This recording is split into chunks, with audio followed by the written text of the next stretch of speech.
رحم الله من قرأ الفاتحة.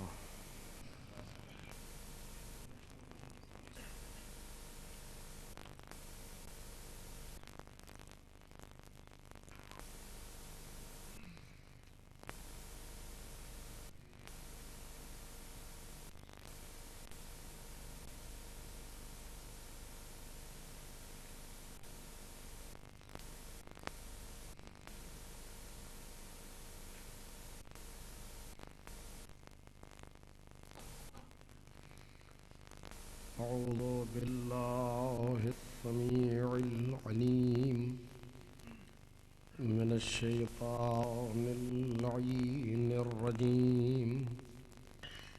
بسم الله الرحمن الرحيم. الحمد لله الذي إليه مصائر الخلق وعواقب الأمر.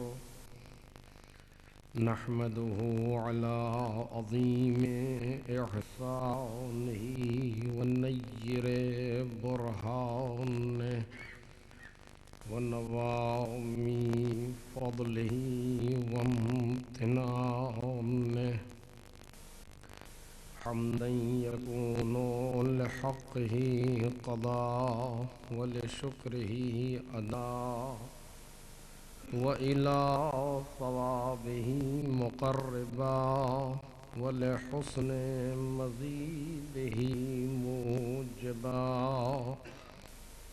والصلاة والسلام والتحية والإكرام على أمينه وحبيبه وخيرته من خلقه وحافظ سره ومبلغ رسالاته العبد المرتضى والنبي المجتبى والرسول المصطفى أبي القاسم محمد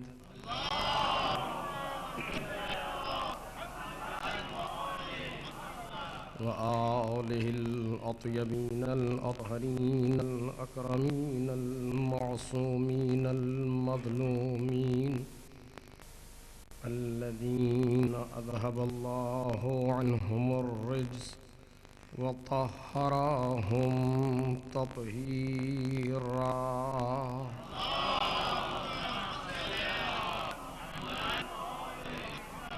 لا سيما ابن الزهراء بقية الله وآيته الكبرى واللعنة الأبدية على أعدائهم أجمعين.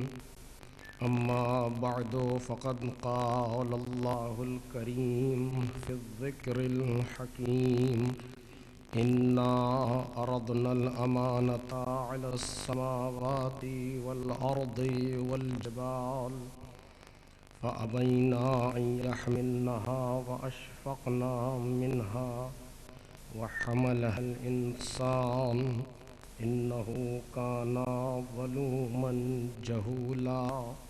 ليعذب الله المنافقين والمنافقات والمشركين والمشركات ويتوب الله على المؤمنين والمؤمنات وكان الله غفورا رحيما.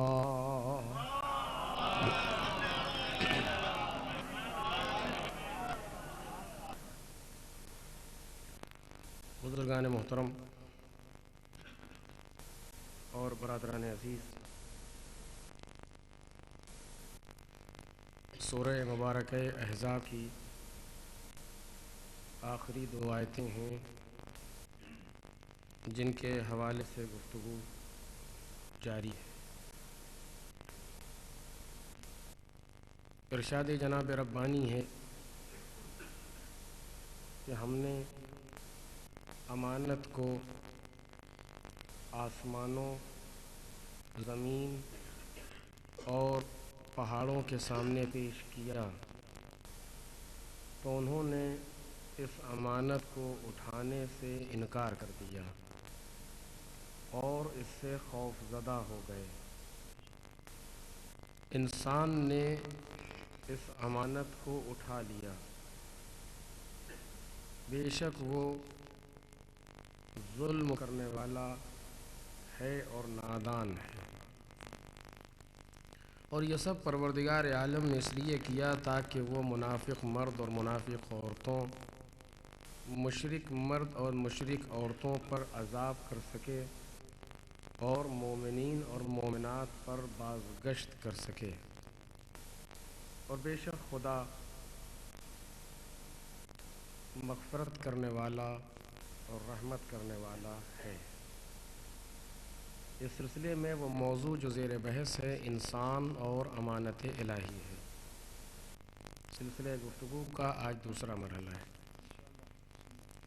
کل تک کی گفتگو اس منزل تک پہنچی تھی کہ پروردگار عالم نے جب اپنی امانت کو آسمان و زمین اور پہاڑوں کے سامنے پیش کیا تو انہوں نے اس کو قبول کرنے سے، اس کو اٹھانے سے انکار کر دیا۔ اور کیا یہ ممکن ہے کہ پروردگار امانت کو پیش کرے، کسی کو امانت دے اور وہ اس کو نہ لے؟ یہ اختیار کہ انسان لے یا نہ لے، عمل کرے یا نہ کرے، یہ اختیار پروردگار عالم نے صرف انسان میں رکھا ہے۔ اس کے علاوہ یہ اختیار کہیں پر نظر نہیں آتا تشریعی طور پر۔ البتہ تکوینی اعتبار سے انسان بھی مجبور ہے، لیکن تشریعی اعتبار سے انسان کو پروردگار عالم نے اختیار کل عطا کیا ہے کہ چاہے تم مانو یا نہ مانو، ہمارا کام بتا دینا ہے، راستہ دکھا دینا ہے، تمہاری فلاح و بہبودی اور تمہارے نجات کے لیے جتنی چیزیں ممکن ہو سکتی ہیں وہ سب ہم بتا دیں گے، لیکن ہم تمہیں زبردستی کسی بات کو منوائیں گے نہیں، تم سے زبردستی کسی عمل کو کروائیں گے نہیں۔ اگر تمہارا جی چاہتا ہے تو انجام دو، جی نہیں چاہتا تو انجام نہ دو، لیکن یہ یاد رکھنا کہ کامیابی اسی میں ہے جس کا ہم نے حکم دیا ہے۔ اس کو یاد رکھنا کہ تمہاری نجات، تمہاری فلاح، تمہاری سعادت اسی میں ہے جس کو ہم نے حکم دیا ہے۔ اور اس کا مطلب یہ نہیں ہے کہ خدا نہ کردہ جس طریقے سے ہمارے یہاں ہوتا ہے کہ اگر تم نے ہماری بات نہ مانی تو ہم بگڑ جائیں گے، ایسا نہیں ہے قدرت کے یہاں کہ وہ اپنی بات منوانا چاہتا ہے، اس کو بات منوانے کا کوئی شوق نہیں ہے۔ یہ شاید ذرا سی ایک بریکٹ میں ایک بات ہے، لیکن اس پر غور کیجیے گا۔ یہ عجیب سی گفتگو ہے جو آپ کے سامنے پیش کر رہا ہوں، زبان پر لفظ جاری والے دو جملے اس میں کہنا چاہتا ہوں، اور یہ توجہ چاہتا ہوں آپ کی کہ یہ جو چیز پروردگار عالم کی طرف سے آئی کہ اگر تم نے یہ کام کیا تو تمہیں کامیابی ملے گی، یہ کام کیا تمہیں ناکامی ہو جائے گی، یہ ایسا ہے وہ ایسا ہے، اگر تم نے ہماری بات کو نہ مانا تو ہم تمہیں عذاب دیں گے، تمہیں جہنم میں ڈال دیں گے۔ یہ ساری باتیں جو قرآن مجید میں یا ائمہ معصومین کی احادیث میں آئی ہیں، اس کا مطلب یہ نہیں ہے کہ جس طریقے سے ہم کسی سے ناراض ہو جاتے ہیں، یہ گلاس وہاں رکھ دو کا نہ رکھا تو ناراض ہو جائیں گے، کوئی اس طرح سے اعتباری ناراضگی نہیں ہے۔ اب میں وہ لفظیں کس طریقے سے لاؤں تاکہ میرے ہمسر و کمسن بھائی سمجھ سکیں کہ یہ ناراضگی جو ہمارے یہاں ہوتی ہے اعتباری ہے، اس کا کوئی ریالٹی سے کوئی تعلق نہیں ہے۔ ممکن ہے گلاس کا یہاں رکھنا مناسب نہ ہو، وہاں رکھنا مناسب ہو، لیکن چونکہ میں نے کہا ہے لہٰذا اگر آپ نے نہیں رکھا تو میں ناراض ہو گیا، کیونکہ میں اپنی بات کو اعتبار کر رہا ہوں کہ میری بات صحیح ہے، میں قرار دے رہا ہوں کہ میری بات صحیح ہے۔ ممکن ہے کہ میری بات صحیح نہ ہو، نہ کرنے والے کی بات درست ہو کہ وہیں رکھنا درست ہے، اور بعد میں متوجہ ہو کہ جو میں نے کہا تھا وہ غلط تھا بلکہ اسی کی بات صحیح تھی۔ تو یہاں جو ناراضگی کا معیار یا رضا کا معیار ہے اس کو ہماری علمی یعنی حوزے کی علمی زبان میں کہا جاتا ہے اعتباریات کا میدان ہے یہ۔ فرض کیجئے کسی نے کہا کہ تم کو جو ہے مثلاً ہفتے میں اتنے دن ڈیوٹی کرنا ہے، 7 دن ڈیوٹی کرنا ہے، ممکن ہے 6 دن ڈیوٹی کرنا زیادہ بہتر ہو 7 دن کے، لیکن چونکہ اس کمپنی نے اعتبار کیا ہے کہ ایسا کرنا ہے ویسا ہی کرنا ہے، اس کا تعلق کوئی حقیقت سے نہیں ہے۔ ایسا نہیں ہے اگر اس نے 6 کو 7 کر دیا تو زمین اور آسمان ایک ہو جائے گا، ایسا نہیں اگر یہ گلاس یہاں سے بجائے داہنی طرف کے بائیں طرف لگا دیا جائے تو کوئی آفت آ جائے گی، آفت نہ آنے کا نہیں ہے، اعتبار ہے، سلیقہ ہے، اپنے اعتبار سے انسان انجام دیتا ہے۔ لیکن پروردگار جن باتوں کا حکم دے رہا ہے، جو باتیں کہہ رہا ہے، اس میں اعتبار نہیں ہے، توجہ کیجیے گا جو بات عرض کرنا چاہتا ہوں، وہاں اعتبار نہیں ہے کہ چونکہ ہم نے کہا ہے کہ یوں کرو تو اگر تم نے نہ کیا تو ہم بگڑ جائیں گے، تم نے ہماری بات نہیں مانی، ایسا نہیں ہے، بلکہ پروردگار عالم نے اعتبار نہیں بلکہ ہمارے افعال کو کسی ریالٹی اور کسی حقیقت سے جوڑا ہے۔ کاش میری بات واضح ہو جائے کہ ان ہمارے تمام افعال کو جو ہم زندگی میں انجام دیتے ہیں، چاہے وہ حلال ہو یا حرام ہو، مکروہ ہو، مستحب ہو، مباح ہو، جو بھی ہو، اس کو پروردگار عالم نے اس کائنات میں، پروردگار نے اس کام کو اس کائنات کے ساتھ منظم کیا ہے، اور ہم ذرا سی بھی جو حرکت انجام دیتے ہیں اس حرکت کا اثر ہوتا ہے کائنات پر۔ یہ اور بات ہے کہ ہماری مادی نگاہیں، ہماری یہ جسمانی نگاہیں ان اثرات کو نہیں دیکھ پاتی، یہ الگ موضوع ہے، لیکن کائنات متاثر ہوتی ہے ہمارے افعال سے۔ توجہ کیجیے گا، شاید بڑا لفظ کہہ رہا ہوں لیکن آپ کے سامنے بھی گزارش کرتا ہوں کہ کائنات متاثر ہوتی ہے ہمارے افعال سے، کیونکہ پروردگار عالم نے کائنات کو بنایا ہی ایسا ہے۔ اب فرض کیجیے، پھر مثال دوں گا، یہ گلاس یہاں رکھا ہے، اس کو اٹھا کر کے میں یہاں رکھ دوں، کچھ نہیں ہوگا، کیونکہ یہ محض اعتبار ہے، مجھے یہاں نہیں اچھا لگ رہا، ادھر چلا گیا، ادھر مجھے اچھا لگ رہا ہے، اعتبار ہے۔ لیکن اسی سے آپ ذرا سا اور اعتبار کو میں آگے بڑھاؤں، حقیقت سے قریب کروں تو بات ہوگی، جبکہ وہ بھی حقیقت نہیں ہے لیکن حقیقت سے نزدیک کروں ایک چیز کو۔ فرض کیجئے کمپیوٹر میں بنانے والے نے ایک چیز کو ایک جگہ کے لیے بنایا ہے، وہاں پر وہ چیز مطلب ڈیلیٹ کے بٹن ہے، اس کو لگایا گیا کہ فائل کو ڈیلیٹ کر دے۔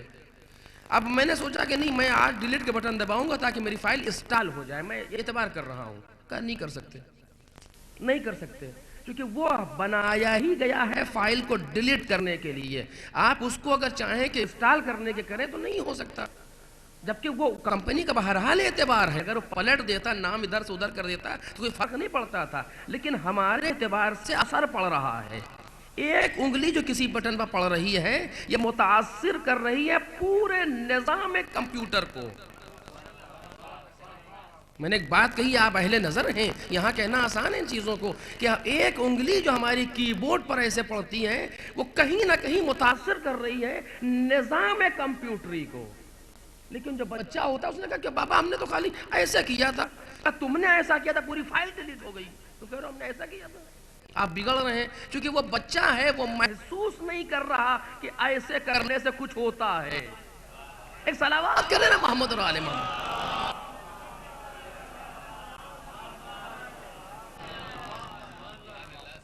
اس کی بات سمجھ میں نہیں آ رہی، کیونکہ بچہ ہے، اس کو معلوم نہیں ہے۔ اس نے کہا ہم نے کچھ نہیں کیا، آپ کہنا پوری تم نے 1000 جلد کتاب تم نے ڈیلیٹ کر دی ہے۔ کہا ہم نے کچھ نہیں کیا، کیسی بات ہے، صرف ہم نے ایسے کیا تھا۔ کہ تمہیں کیا معلوم ایسے کرنے سے ہوتا کیا ہے، تم نے کتنا کیا، چونکہ ایک حرکت بھی انگلی کی، اس سے زیادہ کیا لفظ کہوں، انگلی کی ایک حرکت بھی معمولی سا ایسے کر دینا، ہلکا سا پل کر دینے سے پورے نظام کمپیوٹر پر اثر پڑتا ہے۔ پورا نظام کمپیوٹر ہماری معمولی سی حرکت سے متاثر ہوتا ہے۔ اور اگر اس کو آپ دیکھیے تو اب تو ماشاءاللہ سے لیپ ٹاپ کا زمانہ ہے، اب تو لیپ ٹاپ سے بھی بات آگے بڑھ رہی ہے، کچھ اور منزل پر آ رہی ہے۔ کمپیوٹر چھوڑیے، لیپ ٹاپ پر آپ نے انگلی رکھی، معمولی سا ایسے آپ نے کیا، ادھر ایسے کیا، وہاں سے ماؤس یہاں سے وہاں چلا گیا، یعنی ہر چیز سے مارنے کی ہلکا جو اشارہ کیا ہے، اس وہ اشارہ کرنا بھی نظام کمپیوٹر کو متاثر کر رہا ہے۔ دیکھ رہے ہیں آپ، لیکن اس کو وہی جان سکتا ہے، وہی سمجھ سکتا ہے جس کی آنکھیں ہوں۔ ایک انسان اندھے کے سامنے آپ نے کمپیوٹر دیا، کچھ دیر ایسے کرتا رہا، کچھ کرتا رہا، اپنا چلاتا رہا، ادھر کو ادھر کر دیا اس نے پورا، کہیں تو خراب ہو گیا۔ خراب ہوا نہیں ہے، خراب آپ نے کیا ہے۔ کہا ہمیں نہیں دکھا، آپ کو نہیں دکھائی دے رہا، لیکن نظام متاثر ہو رہا ہے۔ یہ اور بات ہے کہ ہماری معمولی حرکتوں سے کچھ ہو رہا ہے، ہمیں نظر نہیں آ رہا۔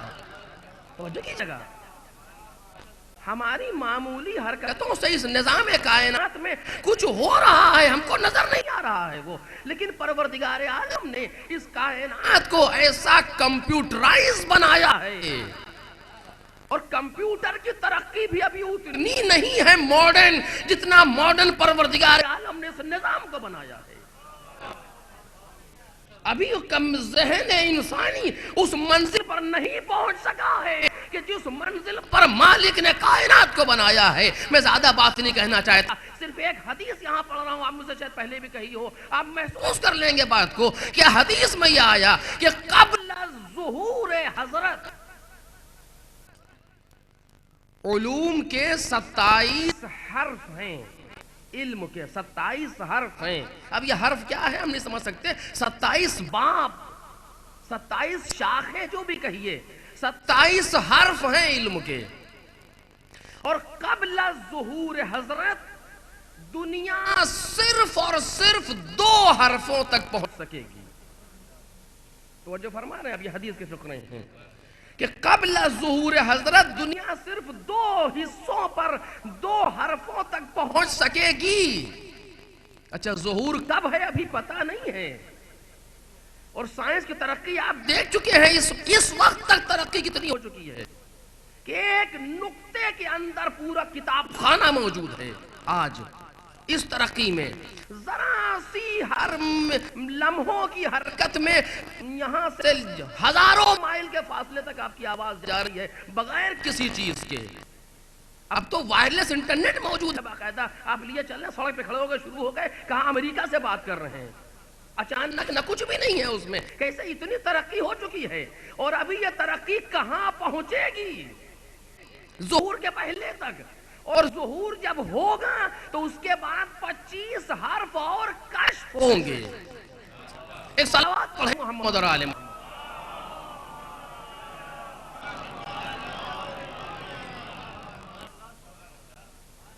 حضرت کے آنے کے بعد 25 حرف علم کے اور کشف ہوں گے. میں تو نہیں تصور کر پایا آج تک کہ اس وقت کیا ہوگا. آپ تصور کریں تو کریں.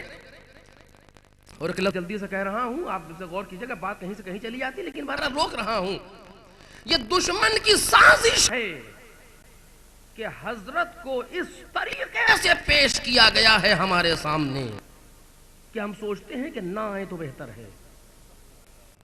اس طریقے سے پیش کیا گیا ہے کہ آئیں گے بس تلوار لیے ہوئے, ذوالفقار کھلی ہوئی ہاتھ میں ہوگی, اور اسے مارا اور اسے مارا, اور یہاں خون بہایا وہاں خون بہایا.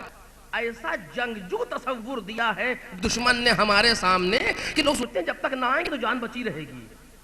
نہیں, حضرت کے آنے کے بعد دنیا علم میں اتنا اضافہ ہوگا, دنیا عدل و امن میں اتنا اضافہ ہوگا کہ کائنات میں لوگ حق لیے بیٹھے ہوں گے, کوئی ملے گا نہیں جس کو دے سکیں.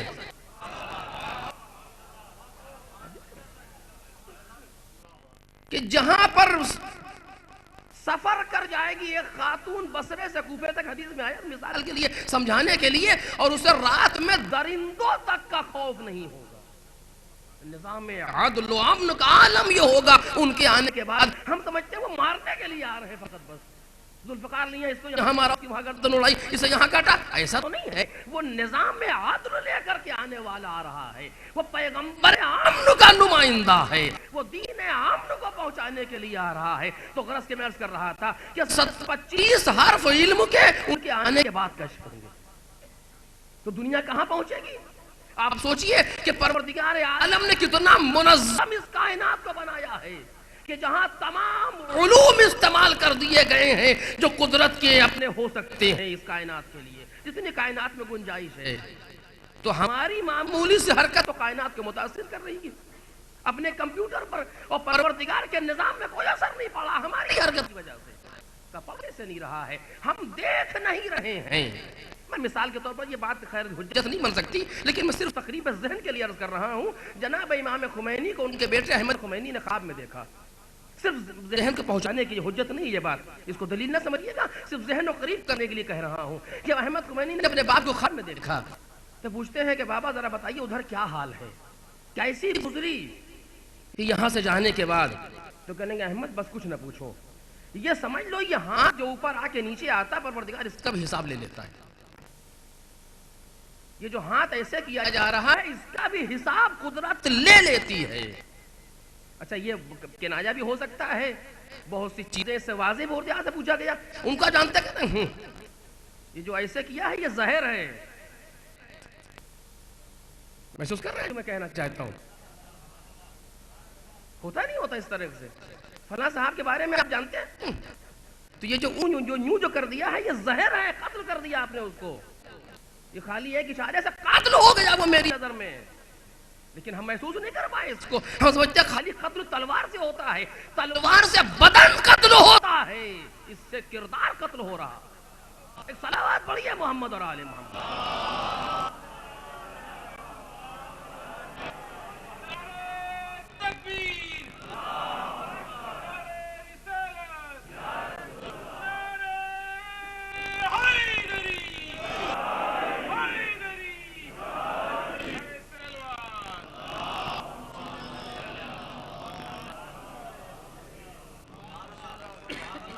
ہے کہ نہیں؟ یہ تو ہمارے روزمرہ کی تعبیر میں جملے آتے ہیں، روزمرہ کا انداز دکھائی دیتا ہے، آپ نے ایسے کر دیا، سمجھتا ہے اس سے کیا ہوا؟ قدرت کہتی ہے اس سے کیا ہوا؟ اس نے تلوار کا کام کیا، تم کو خبر نہیں ہے، اس نے شخصیت کو قتل کر دیا، اور تم قاتل شخصیت کے نام سے میرے سامنے جانے جا رہے ہو، یہ جو ایسے کر دیا ہے۔ اب صبح سے شام تک کتنے ہم قتل کیا کرتے ہیں، ذرا سوچئے، کتنوں کے قاتل ہم ہیں کہ ذرا سے ایک اشارہ، ابرو کے اشارے سے کام ہو رہا ہے، آنکھ کے اشارے پر حرکت ہے۔ اگر نہ ہوتی کوئی چیز، صرف آنکھ کا اشارہ اگر کچھ نہ ہوتا تو قدرت اپنے اس کتاب میں کہ جس کی اہمیت پر اشرے ناکافی ہیں، اس میں کہہ رہی ہے کہ یعلم خائنۃ الاعین، وہ خدا ہے جو آنکھوں کی خیانت کو جانتا ہے۔ اس کے معنی یہ ہے کہ آنکھ کے اشارے سے بھی خیانت ہوتی ہے، اور آنکھ کے اشارے سے امانت داری بھی ہوتی ہے، خیانت بھی ہوتی ہے۔ آپ محسوس کر رہے ہیں؟ تو اتنا اس حد تک جہاں ہو کہ تم سمجھتے ہو کہ خالی حرکت کچھ نہیں ہوتا، تمہاری معمولی سی حرکت بھی اس نظام تکوین کو متاثر کرتی ہے۔ تو ہم نے جو تم سے کہا ہے کہ یہ نہ کرنا وہ نہ کرنا، یہ اس لیے نہیں کہا کہ مجھے شوق ہے تمہاری طریقے سے، دنیا کے بادشاہوں کے طریقے سے، مجھے شوق ہے کہ میری بات مانی جائے، ایسا نہیں ہے۔ میری بات ماننے والے بہت ہیں، تم جیسے کیا میری بات مانیں گے؟ جس کو میں نے جہاں پیدا کر دیا ہے اس میں ہمت نہیں ہے کہ سر کو اٹھا تو لے۔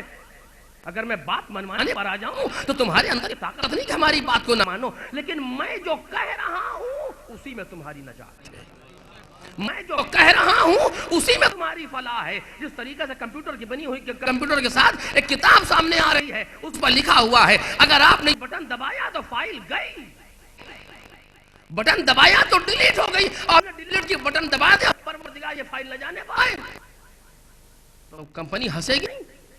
کیا جب جاہل آدمی ہے خود ہی اپنے ہاتھ سے ڈیلیٹ کر رہا ہے اور دعا کرتا ہے کہ نہ ہونے پائے؟ اللہ اللہ، میں کچھ کیا عرض کر رہا ہوں اگر آپ کے ذہن متوجہ ہوں؟ وہ ساری چیزیں جو ہمارے ہاتھ سے برکتیں لے لیتی ہیں، دن بھر وہ سارے بٹن ہماری انگلی کے نیچے ہیں، اور پھر بھی ہے پروردگار ہمارے کاروبار میں برکت ہے۔ تو بالکل اسی طریقے سے تو ہے کہ ڈیلیٹ کے بٹن دبا بھی رہے ہیں، فائل کے رہنے کی دعا بھی کر رہے ہیں۔ ایک صلوات پڑھیے نا محمد اور آل محمد۔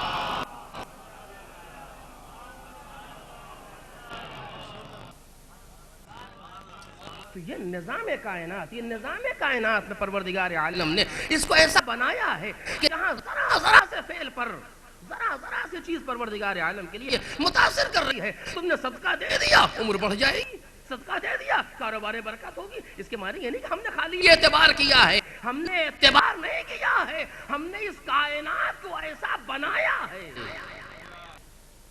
اور یہ نہ سمجھیے گا پروردگار ہمیں جہنم میں لے جائے گا یا خدا ہمیں جنت میں لے جائے گا، یہ سب جملے ہمارے سمجھنے کے لیے ہے خالی، ورنہ کائنات ایسی کمپیوٹرائز منظم ہے کہ یہ کرو گے تو خود بخود جنت میں جا رہے ہو، کوئی لے ہو نہیں جائے گا۔ اگر یہ کر رہے ہو تو خود بخود جہنم میں جا رہے ہو، کسی کے لے جانے کی ضرورت نہیں ہے، کائنات منظم ہے۔ توجہ فرمائیے گا، کائنات منظم ہے، یہ عمل جہنم میں لے جا رہا ہے، چاہو یا نہ چاہو، ہمارا بھی کوئی دخل نہیں ہے، ہم نے بنایا ہی ایسا ہے کائنات کو، اسی لیے اتنے بھیجے ہیں تم کو سمجھانے والے، 1,24,000 نبی بھیج دیے، 313 رسول بھیج دیے، ان میں سے 5 کو اولو العزم بنا کر کے بھیج دیا، 14 نظام کائنات کے منظمین کو بھیج دیا، پوری کتاب تمہارے لیے نے بھیج دی کہ ہوش میں رہنا، ایسا نہ ہو کہ اپنا مستقبل خود خراب کرو اور پھر ہمارے سامنے ہاتھ ملتے ہوئے آ جاؤ۔ ایک صلوات پڑھ دیں محمد اور آل محمد۔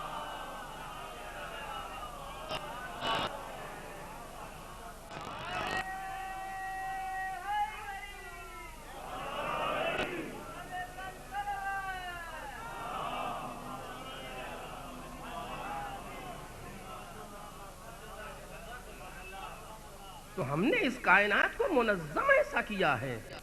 اچھا اسے خطابت نہ سمجھیے گا آپ، یہ ذاکری نہیں ہے بلکہ یہ احادیث اور آیات کے ترجمے ہیں جو میں آپ کے سامنے اپنی زبانیں پیش کر رہا ہوں۔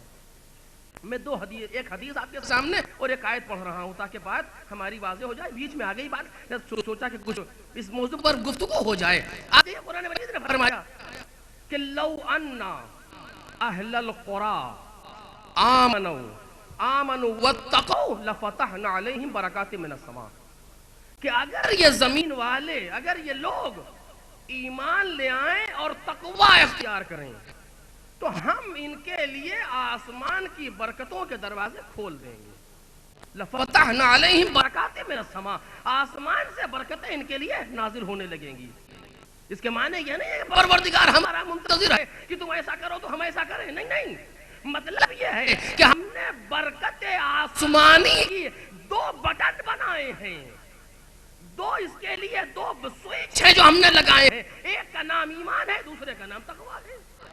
اگر تم نے ان دو بٹن پر کلک کر دیا تو خود بخود برکتیں نازل ہونے لگیں گی۔ اب ہم کہتے ہیں پروردگار اس پر تو ہم کلک نہیں کریں گے، برکت تو نازل کر دے، کہ یہ کیسے ممکن ہے؟ ہم نے بنایا ہے کائنات کو ایسا، تم چاہتے ہو ہم تمہاری وجہ سے اپنے نظام کو خراب کر دیں؟ ہم تمہاری وجہ سے اپنا نظام بدل دیں جس کو میں نے اپنی حکمت کاملہ سے بنایا ہے، جس کو میں نے اپنی عدالت کاملہ سے بنایا ہے، اس نظام کو ہم چینج کر دیں؟ یہ ممکن نہیں ہے۔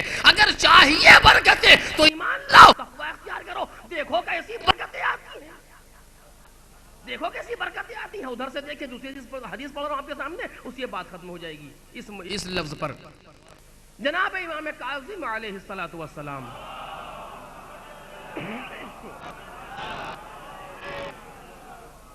ارشاد فرماتے ہیں کہ کلما احدث الناس من الذنوب ما لم يكونوا يعملون احدث اللہ لهم من البلاء ما لم يكونوا يعدون۔ یہ امام کی حدیث ہے جو اب سے 1400 برس پہلے کہی گئی۔ مثلا حضرت نے فرمایا کہ جب لوگ ایسے ایسے گناہ ایجاد کرنے لگیں، نئے نئے گناہ جو پہلے نہیں کیا کرتے تھے، آج تو باقاعدہ کمیٹیاں ہیں کہ ایسے گناہ کا نیا ایجاد کیسے کیا جائے، کیسے کریں کہ زیادہ ہو یہ چیز۔ اگر جب لوگ ایسے نئے نئے گناہ ایجاد کرنے لگے جو پہلے نہیں کرتے تھے تو خدا ان پر ایسی نئی نئی بلائیں نازل کرے گا کہ جس کو وہ سوچ بھی نہیں سکتے تھے۔ دیکھ رہے ہیں نظم کائنات پہ اثر کہ اگر تم نئے نئے گناہ کرو گے تو نئی نئی بلائیں بھی نازل ہوں گی۔ یہ کیوں ہے؟ یہ ہم نازل نہیں کریں گے، ہم نے منظم کیا ہے کائنات کو ایسا کائنات میں نظم دیا ہے۔ اگر تم نے گناہ کیے نئے نئے تو بلا نازل ہوئی۔ اب تم گناہ کرتے رہو، پروردگار نازل نہ ہو، یہ کیسے ممکن ہے؟ ہم نے منظم کیا ہے کائنات کو ایسا، اور جتنے تم نئے نئے گناہ کرتے جاؤ گے اس طریقے سے نئی نئی بلائیں نازل ہوتی رہیں گی جس کو تم سوچ بھی نہیں سکتے تھے۔ اب نہ سمجھیے گا کہ ایڈس مرض ہے، مرض نہیں ہے، بلا ہے، اور شروع وہیں سے ہوا ہے کہ جہاں نئے گناہ ایجاد ہوئے تھے۔ صلوات علینا محمد اور آل محمد۔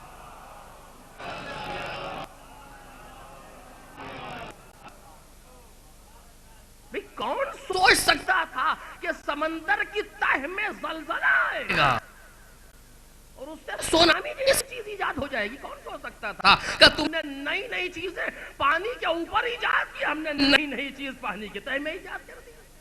تو یہ کائنات منظم ہے کہ جس کے ذریعے سے ہماری معمولی سی حرکت اس کائنات کو متاثر کرتی ہے، اور اس کائنات کے متاثر کے معنی کوئی دوسرا متاثر نہیں ہوگا، ہم خود متاثر ہوں گے اس کی وجہ سے۔ ہمارے اعمال نیک خیر بڑھتے چلے جائیں جائیں گے ادھر سے ہمارے لیے آسانیاں بڑھتی چلی جائیں گی، ہمارے بد بڑھتے چلے جائیں گے ادھر سے بلائیں بڑھتی چلی جائیں گی. اے صلوات پڑھ دے محمد اور آل.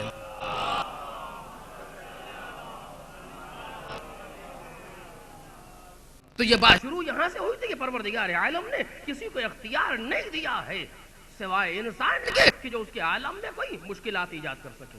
کسی کو یہ حق نہیں دیا گیا پروردگار عالم کی طرف سے. نہ جمادات کو یہ حق ہے، نہ نباتات کو ہے، نہ حیوانات کو ہے. صرف انسان کو مالک نے اختیار دیا ہے کہ تو اپنی مرضی سے کرو یا نہ کرو.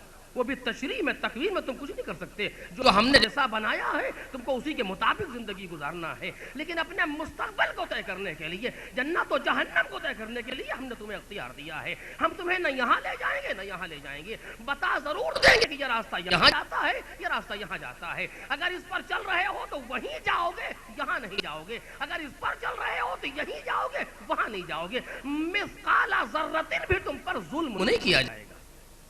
پروردگار کسی پر ظلم نہیں کرتا. لوگ اپنے نفسوں پر ظلم کرتے ہیں. اس کا مطلب یہ ہے کہ اپنے راستے کو تمہیں خود معین کرنا ہے. غرض بات یہاں سے شروع ہوئی تھی، اسی جگہ پر روک رہا ہوں کہ کسی کو یہ اختیار نہیں ہے.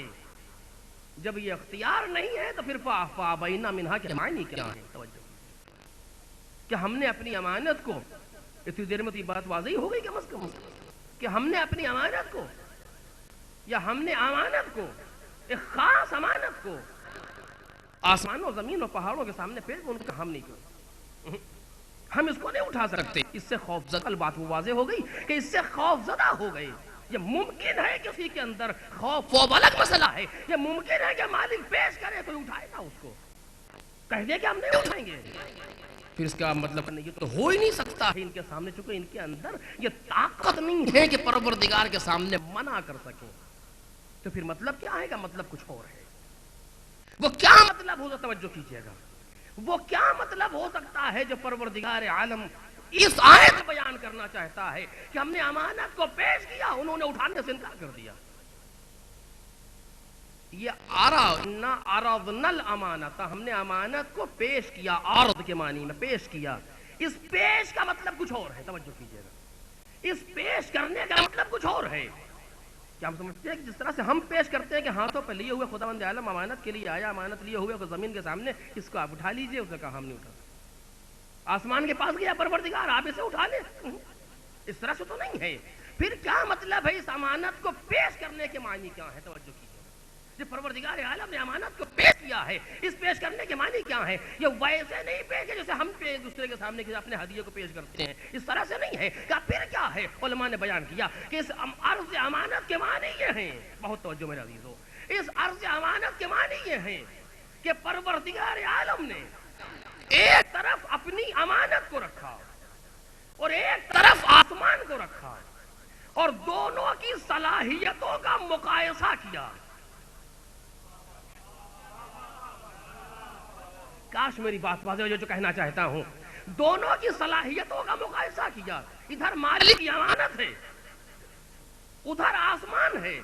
خداوند عالم دونوں کا خالق ہے، اس کا بھی اور اس کا بھی. جانتا ہے کس میں کتنی استعداد ہے، کس میں کتنی اہلیت ہے، کس میں کتنی صلاحیت ہے. ادھر امانت کو رکھا، ادھر آسمان کو رکھا. جب دونوں کو دیکھا کہ آسمان میں اتنی طاقت نہیں ہے کہ اس کو اٹھا سکے. یعنی مقایسہ ہو رہا ہے صلاحیت کا.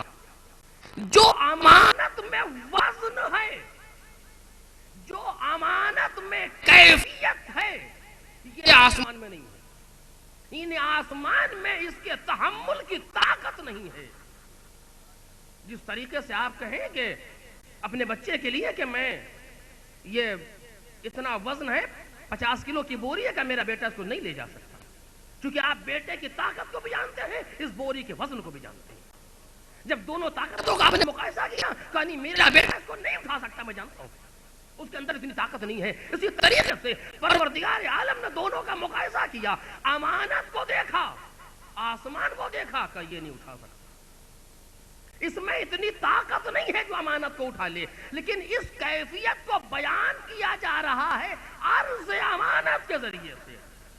جو اشفقنا منہا سمجھا رہا ہے کہ اس سے ڈر گئے. اس ڈر گئے کے معنی یہ ہے کہ اس میں صلاحیت نہیں ہے جو امانت کی کیفیت ہے. زمین کو رکھا پروردگار عالم نے امانت کے سامنے، اس میں بھی یہ کیفیت نہیں ہے کہ زمین امانت کو اٹھا سکے. توجہ کیجیے گا، زمین میں بھی یہ کیفیت نہیں ہے کہ امانت کو اٹھا سکے. پھر پروردگار عالم نے پہاڑوں کو دیکھا اور امانت کو دیکھا. جب پہاڑوں کی صلاحیت کا اور امانت کی صلاحیت کا مقایسہ ہوا کہ یہ بھی نہیں اٹھا سکے. پہاڑوں میں بھی یہ طاقت نہیں ہے جو امانت کو اٹھا سکے. اب جملے پر غور کیجیے گا جو کہنا چاہتا ہوں. جب ادھر امانت ہے، ادھر کہیں آسمان ہے، کہیں زمین ہے، کہیں پہاڑ ہے. جب امانت کو دیکھا تو امانت میں اتنی رفعت تھی، اتنی بلندی تھی کہ پہاڑ اس بلند، آسمان اس بلندی کو نہ چھو سکا. یعنی امانت اتنی رفیع ہے، اتنی بلند ہے کہ آسمان اس کے سامنے چھوٹا نظر آیا قدرت کو. کاش بات واضح ہو جائے. آسمان اس کے سامنے چھوٹا نظر آیا پروردگار کو. جب زمین کو سامنے رکھا تو زمین اپنی تمام وسعتوں کے باوجود اس امانت کے سامنے کوتاہ نظر آئی. امانت اتنی وسیع ہے کہ زمین اپنی ساری وسعتوں کے باوجود امانت کے مقابلے میں تنگ ہے. امانت زیادہ وسیع ہے زمین سے کہ یہ بھی نہیں اٹھا سکتی. پہاڑ کے سامنے رکھا گیا، پہاڑ اپنے تمام سنگینی اوزان کے باوجود امانت میں اتنا وزن تھا کہ پہاڑ بھی اپنے تمام وزن اور قوی ہیکل کے باوجود اس امانت کو برداشت نہیں کر سکتا. یعنی اب امانت کوئی ایسی شے ہے، دیکھ رہے بات کتنی سخت ہو رہی ہے. میں صرف قرآن کی آیت پڑھ رہا ہوں، بات کتنی سخت ہو رہی ہے. امانت کوئی ایسی شے ہے جو آسمان سے زیادہ رفیع، زمین سے زیادہ وسیع، پہاڑوں سے زیادہ سنگین. توجہ کیجیے گا، پہاڑوں سے زیادہ سنگین. اگر آسمان سے زیادہ رفیع نہ ہوتی تو آسمان اٹھا لیتا. ٹھیک ہے، میں نے عرض کیا ابھی یہ پروردگار کے کسی چیز کی بات آئے تو وہاں اعتباریات نہیں ہے، وہاں حقائق ہیں، وہاں ریالٹی پر بات ہو رہی ہے. امانت کی جو رفعت ہے وہ حقیقت میں اتنی ہے کہ آسمان اسے چھو نہیں سکتا. تو امانت اتنی رفیع کہ آسمان ہیچ، امانت اتنی وسیع کہ زمین ہیچ، امانت اتنی سنگین کہ پہاڑ ہیچ. یہ تینوں اس کی کیفیت کو نہ چھو سکے. اب قرآن کیا کہتا ہے؟ وہ حملها الانسان. کاش اس منزل کو ہم محسوس کر سکیں. وہ حملها الانسان، انسان نے اس امانت کو اٹھا لیا. مالک خیریت جس کی رفعت کو آسمان نہ چھو سکا، یہ میرے جملے نہیں ہے، مولا کائنات کی حدیث ہے. جس کی رفعت کو آسمان، آپ کے سامنے کل گزارش کروں گا حدیث کو، جس کی رفعت کو آسمان نہ چھو سکا اس کو انسان نے اٹھا لیا. آواز آئے گی جی. جس کی وسعت کو زمین برداشت نہ کر سکے اس کو انسان نے تحمل کر لیا. جی جس کے وزن کو ایسے بڑے بڑے پہاڑ اور سنگین پہاڑ نہ برداشت کر سکے اس کو انسان نے برداشت کر لیا. قرآن تو یہی کہہ رہا ہے. اِنَّا عَرَضْنَا الْأَمَانَةَ عَلَى السَّمَاوَاتِ وَالْأَرْضِ وَالْجِبَالِ. جب ہم نے امانت کو پیش کیا یعنی سامنے رکھا آسمان و زمین و پہاڑ کے، تو یہ کوئی اٹھا نہیں سکتے اس امانت کو. وہ حملها الانسان. جب قیام مقایسہ کیا امانت کی صلاحیت کا اور انسان کی صلاحیت کا تو قدرت نے کہا یہ وہ ہے جو اٹھا لے گا.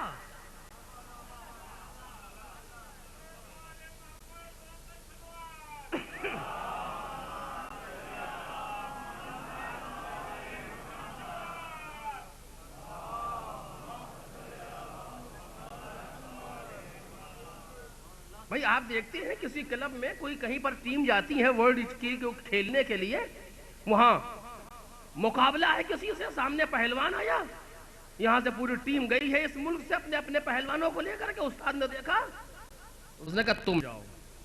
کیوں؟ کہ یہ باقی نہیں جھیل پائیں گے اس کو، کیونکہ میں نے تم کو سکھایا ہے، میں جانتا ہوں تمہارے اندر کیا صلاحیت ہے، یہ لوگ نہیں کر سکتے، تم جاؤ. یعنی استاد ہو کر کے اپنے شاگردوں کی صلاحیت کو جانتا ہے، سامنے آنے والے کی حیثیت کو دیکھ کے پہچان رہا ہے کہ یہ جو مقابلے پر آیا ہے اس کے سامنے یہ کوئی نہیں ٹک سکیں گے. اگر کوئی ٹک پائے گا تو یہ چونکہ جانتا ہے کہ اس میں یہ کیفیت ہے، کوئی اور نہیں پا سکتا. اب لاکھ کوئی کہے کہ مجھے بھیج دیجیے گا، نہ، تم نہیں جا سکتے.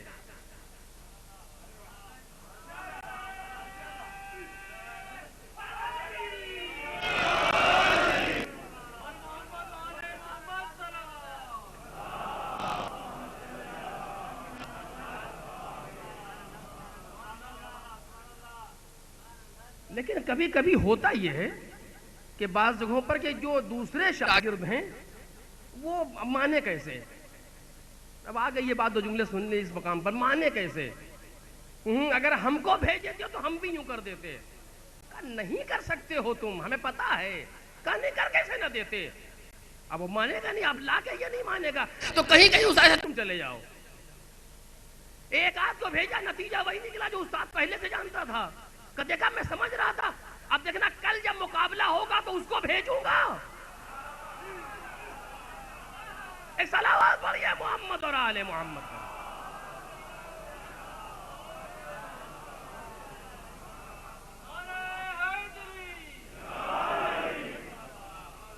کیونکہ جو استاد ہوتا ہے، جس نے سکھایا ہے، جو جانتا ہے، اس کو معلوم ہے کس کے اندر کتنی صلاحیت ہے، کون کس جگہ کام آ سکتا ہے، اسے پتا ہے. اسے معلوم ہے کون سا پرزہ کہاں فٹ ہو سکتا ہے، کون کہاں پر کس کو کس جگہ سے روکا جا سکتا ہے، اسے معلوم ہے. کہ اگر نہیں مانتے ہو جاؤ، تاکہ تاریخ یہ نہ کہے کہ ہم نے تمہاری صلاحیت کو چھپا لیا.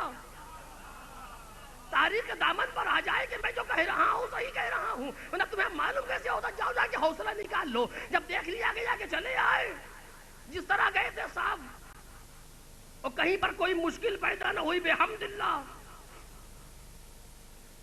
اچھا ہوا کیا؟ ہوتا یہ تھا کہ ادھر سے یہ لوگ، میں اپنی فوج کے اکیلے جاتے تھے اور ادھر سے سامنے والا اکٹھا آتا تھا. نہیں ابھی بات میری واضح نہیں ہوئی. ایک کارواں گیا تجارت کے لیے، تو تجارت کے جب گئے تو ان پر کچھ ڈاکوؤں نے حملہ کر دیا. دو تین آدمی تھے، ان لوگوں نے خوب ان کو قاعدے سے مارا اور سارا سامان چھین لیا.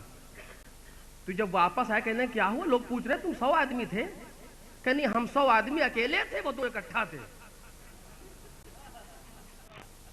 تو انہوں نے مارا، ہم نے مار کھائی کیونکہ ہم اکیلے تھے. تم 100 تھے کہ ہم 100 آدمی اکیلے تھے، وہ 2 اکٹھا آئے تھے. بس یہی یہاں بھی ہو رہا تھا کہ ادھر سے پورا لشکر اکیلا جا رہا تھا، ادھر سے مرب اکٹھا آ رہا تھا. تو سب بیچارے، اب کل کا کل میں اس کو بھیجوں گا جو ادھر سے بھی اکٹھا جائے گا، جس میں تمام فضائل و کمالات اکٹھا ہیں. ایک صلوات پڑھ دے محمد اور آل محمد.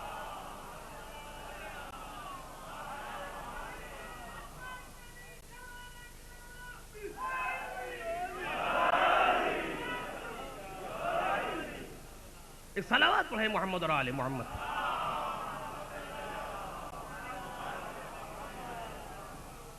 وہی ہوا کہ جب ادھر سے اکٹھا کمالات لے کر کے کوئی نکلا تو جو پیغمبر نے سوچا تھا وہ سڑکیاں سامنے آ گیا. اس سے زیادہ میں اس بار سے نہیں کرنا چاہتا. تو غرض کہنے کا مطلب یہ ہے کہ جو استاد ہوتا ہے وہ صلاحیت کو پہچانتا ہے، اس کو معلوم ہے کس میں کتنی صلاحیت ہے. پروردگار عالم نے اس آیہ کریمہ میں، بس توجہ کیجئے گا، کل اس پر اور گفتگو ہوگی، اس آیہ کریمہ میں پروردگار عالم نے صلاحیتوں کا مقایسہ بیان کیا ہے.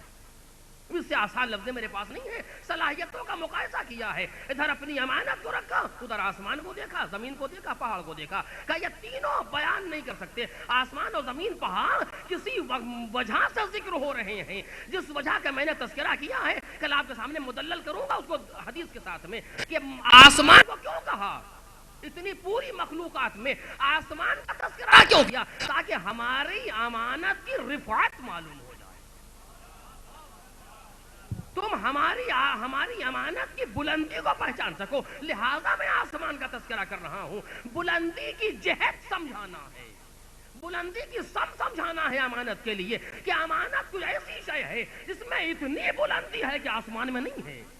اور لہذا زمین کیوں، زمین اس لیے بیان کی میں نے، لفظ زمین کا تذکرہ اس لیے کیا تاکہ تم ہماری امانت کی وسعت کو سمجھ سکو، کہ امانت اتنی وسیع ہے کہ اس کو زمین برداشت نہیں کر سکتی۔ ہم نے پہاڑ کا تذکرہ اس لیے کیا تاکہ تم امانت کے وزن کو سمجھ سکو، کہ امانت میں اتنا وزن ہے کہ پہاڑ برداشت نہیں کر سکتے۔ ان تینوں کا مخلوق کا تذکرہ اس لیے کر رہا ہوں کہ اپنے امانت کی تین جہتیں بتانا چاہتا ہوں، رفعت و وسعت و سنگینی۔ جب یہ تین چیزیں سمجھ میں آ جائیں تو آپ سوچنا کہ میں نے انسان کو اتنا رفیع بنایا ہے کہ جو آسمان سے زیادہ رفیع ہے، ہم نے انسان کو اتنا وسیع بنایا ہے جو زمین سے زیادہ وسیع ہے، انسان کو اتنا سنگین بنایا ہے جو پہاڑ سے زیادہ سنگین ہے، کیونکہ وہ امانت جن کو یہ تینوں برداشت نہیں کر سکے اس کو انسان نے برداشت کر لیا۔ اس کا مطلب یہ ہے کہ انسان میں ان تینوں سے زیادہ صلاحیت پائی جاتی ہے۔ ایک صلوات پڑھ دے محمد۔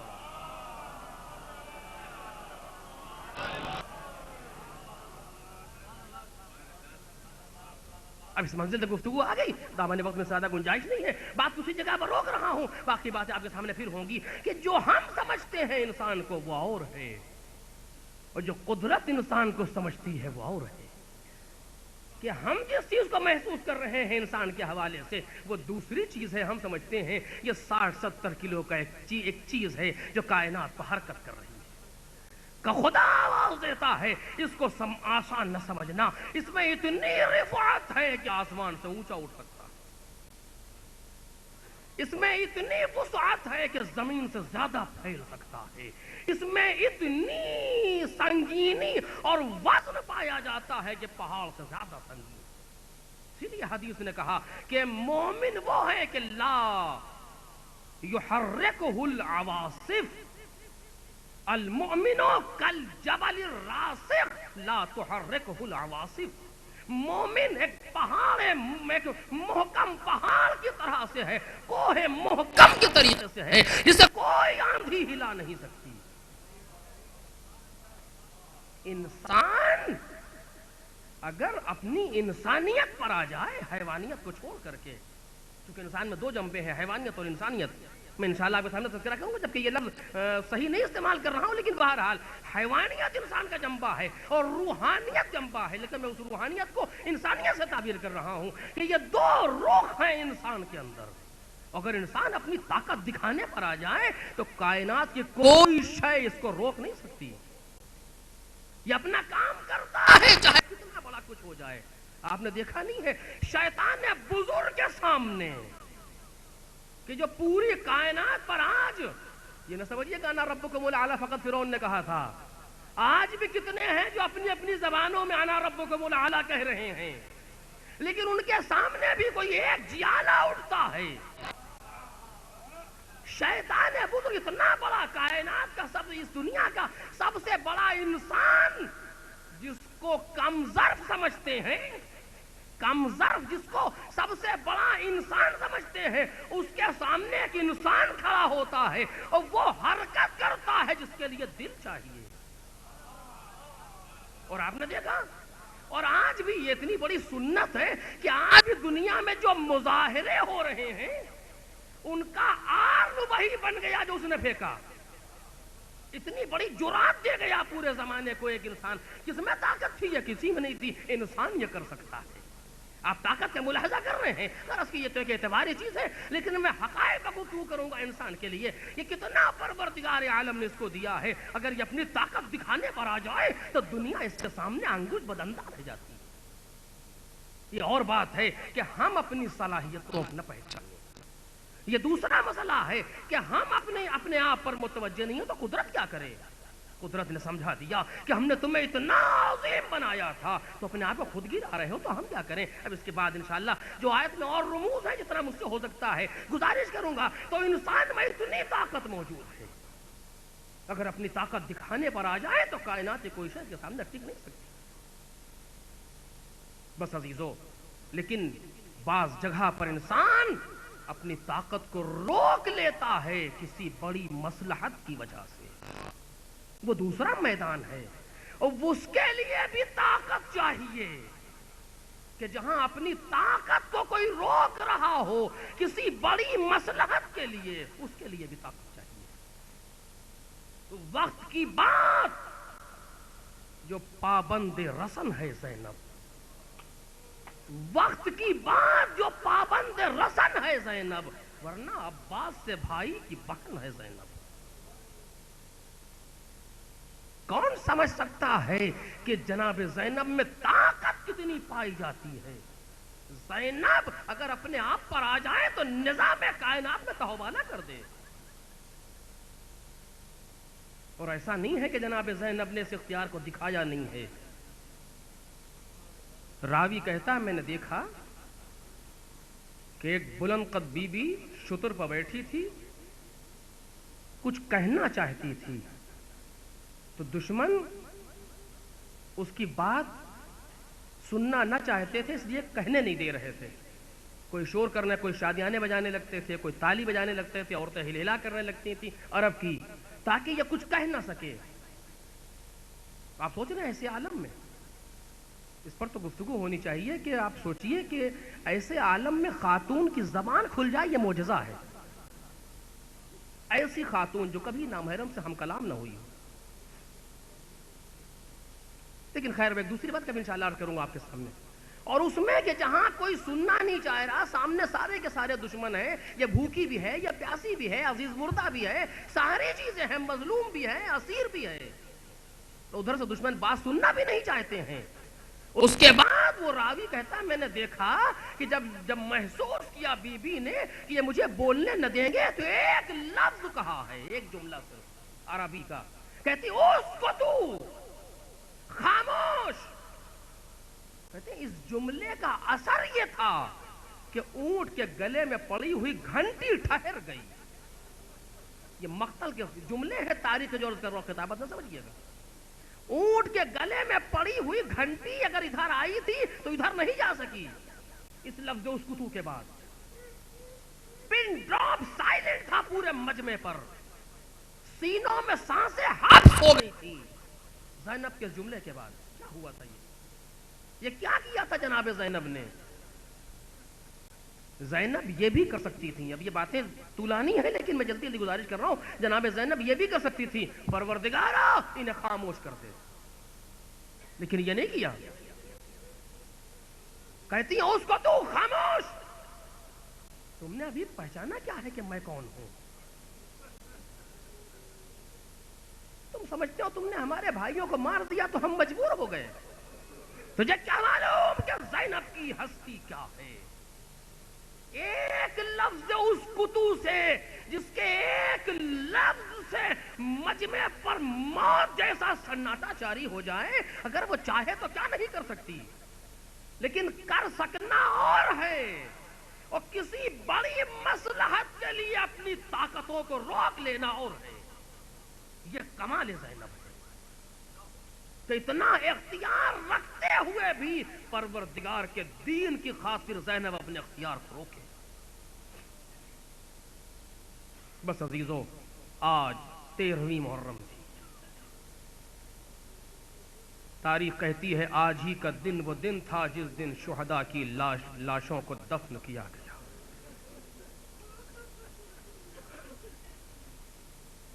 دس، 11، 12، 13، چوتھا دن ہے آج.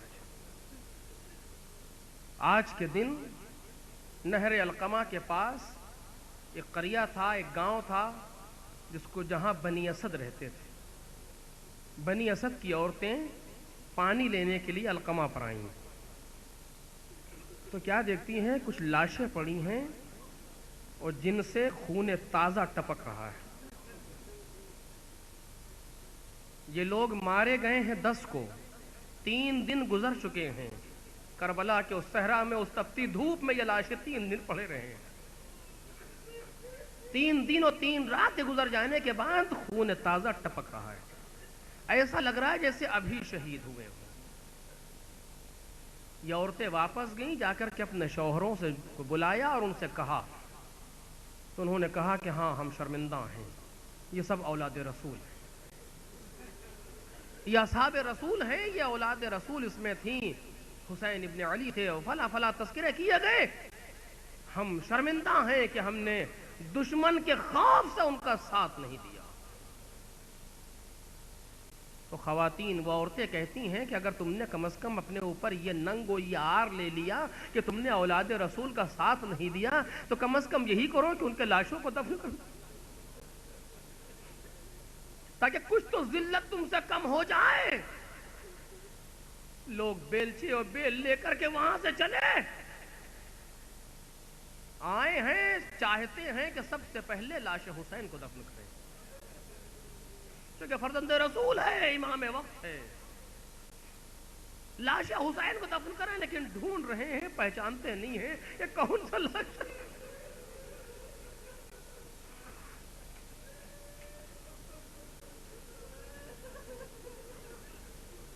پہچانتے نہیں ہیں کہ کون سا لاشا حسین ابن علی کا ہے.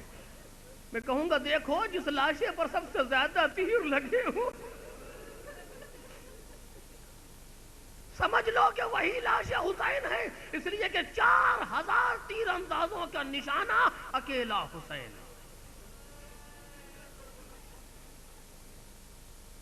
اسی عالم میں حیران و سرگردان کبھی اس لاش کے پاس جاتے ہیں، کبھی اس کے پاس جاتے ہیں، پتہ نہیں چل رہا کون سی لاش حسین ہے، کیسے دفن کریں. اسی عالم میں دیکھا کہ سامنے سے گھوڑ سوار آ رہا ہے، گھوڑے بیٹھا ہوا ایک انسان تیزی سے آ رہا ہے. انہوں نے سوچا پتہ نہیں کون ہے، ابھی سوچ ہی رہے تھے کہ سامنے آگے کھڑا ہو گیا کہ تم لوگ یہاں کیوں جمع ہوئے ہو. کہتے ہم آئے ہیں لاشوں کو دفن کرنے کے لیے، لیکن پہچان نہیں رہے کہ کون سا لاشا حسین. اتنا سننا تھا کہ اس جوان نے ایک چیخ مار کی ماری اور آواز دی، واہ باتا وابا عبداللہ لیتکا ترانی اسیرا و ذلیلا. اے بابا، اے ابا عبداللہ، کاش آپ دیکھتے ہم لوگ کیسے اسیر و ذلیل کیے گئے. وہ جوان گھوڑے سے اترا کہ آؤ میں تمہیں لاش حسین بتاؤں. یہ کہہ کر کے لاشوں کے درمیان ہوتے ہوتے ایک گودال میں آئے، ایک نشیب میں آئے کہ جہاں ایک بوسیدہ لاشا جس پر تیر بے تحاشا تیر لگے تھے، کہا یہ ہے لاش حسین. بعض روایتوں کے مطابق ایک چٹائی منگائی گئی، اس میں لاش کو رکھا گیا، بعض کے مطابق نہیں. لاش حسین کے نزدیک آئے، اپنے آپ کو گرا دیا، رونا شروع کیا. اے بابا آپ کے بعد یہ مصیبتیں پڑی. ایک ایک بین کر کے سید سجاد رو رہے ہیں. لاش سے اٹھے، کچھ دور گئے جہاں لاش رکھی تھی، اس سے کچھ دور اس طرف گئے اور جا کر کے زمین ذرا سی ہٹائی تو ایک لاش، ایک قبر برآمد ہوئی. اپنے باپ کی لاش کو اس قبر تک لائے، لیکن شرط یہ ہے کہ معصوم کو معصوم دفن کرے گا، کوئی دوسرا اس میں ہاتھ نہیں لگا سکتا. اب 2 آدمی نہیں، ایک اکیلے سجاد آئے ہیں، وہ بھی زندان کوفہ سے باعجاز آئے ہیں. لاش کو لے کے قبر پر بیٹھ گئے، ابھی سوچ رہے تھے کیسے دفن کریں کہ قبر سے کانپتے ہوئے 2 ہاتھ نکلے جو رسول خدا کے ہاتھوں سے مشابہ. لاؤ سید سجاد میری امانت.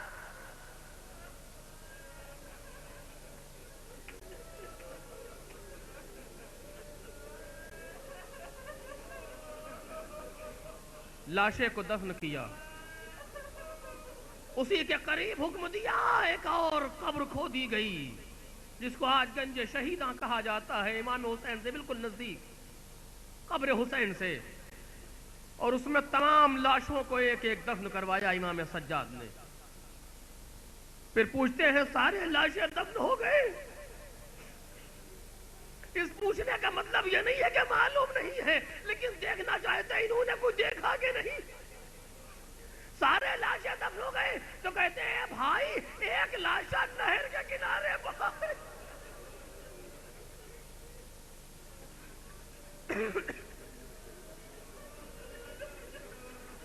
ایک لاشا نہر کے کنارے پڑا ہے. سب کو لیے ہوئے وہاں پر آئے اور آ کر کے اپنے آپ کو لاش پر گرا دیا.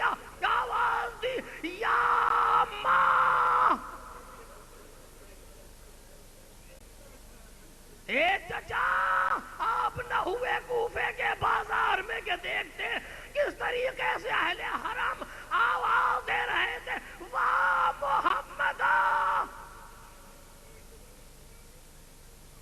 اس کے بعد ایک چٹائی منگائی اور عباس کے لاش کو اس چٹائی میں رکھ کے قبر میں دفن کیا. بنی اسد نے چاہا کہ سہارا دے، کہا نہیں ہٹ جاؤ، میرے ساتھ نامرئی مخلوق ہے جو میرا ساتھ دے رہی ہے. کسی کو جنازے میں ابوالفضل عباس کے ہاتھ نہیں لگانے دیا جناب امام سجاد نے. یہ باتیں ہمیں کچھ سمجھا رہی ہیں لیکن بہرحال لاشیں کو دفن کر دیا.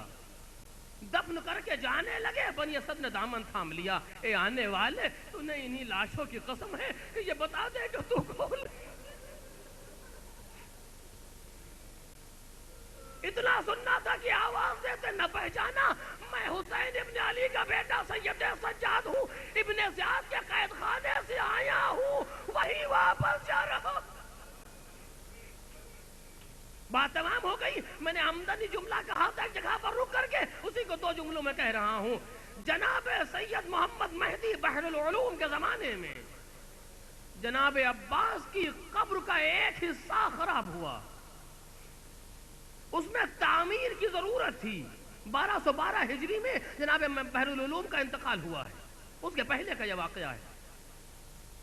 ایک حصے قبر کے ایک حصے میں تعمیر کی ضرورت تھی، تو یہ طے ہوا کہ جناب بحر العلوم جو اس وقت مرجع وقت ہیں، وہ اور ان کے ساتھ ایک متقی پرہیزگار معمار جائے گا تہ خانے میں سرداب میں اور جا کر کے قبر کی مرمت کرے گا.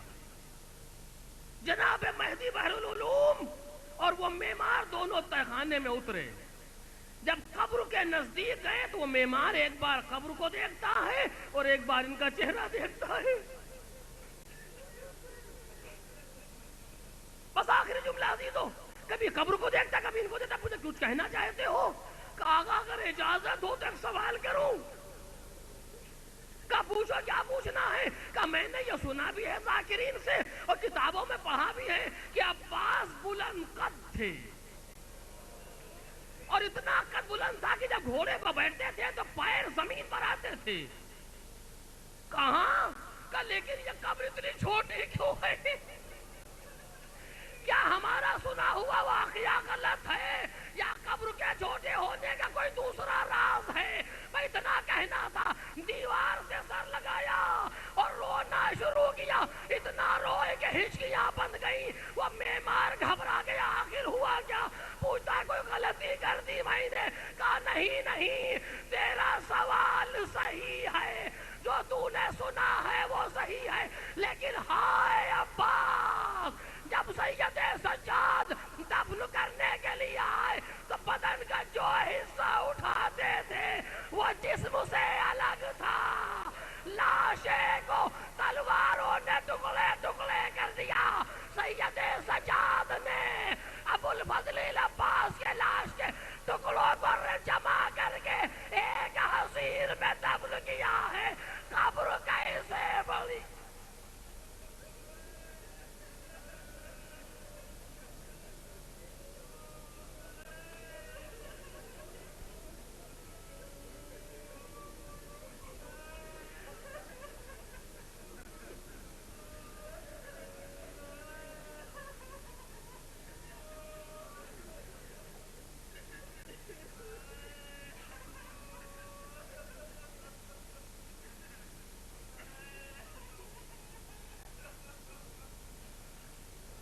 سيعلم الذين ظلموا أي منقلب ينقلبون ألا لعنة الله على القوم الظالمين إنا لله وإنا إليه راجعون. إلهي رضا برضائك وتسليما لأمرك لا معبود سواك يا غياث المستغيثين یا راحم المساکین یا ارحم الراحمین. الہی بحق زہرا و ابیہا و بعلہا و منیہا و سر المستودع فیہا. پروردگارا بحق الزہرا و ابیہا و بعلہا و بنیہا و سر المستودع فیہا، پروردگارہ امام زمانہ کے ظہور میں تعجیل فرما۔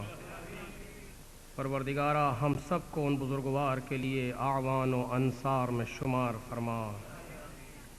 پروردگارہ ہم سب کو معرفت محمد اور آل محمد سے سرفراز فرما۔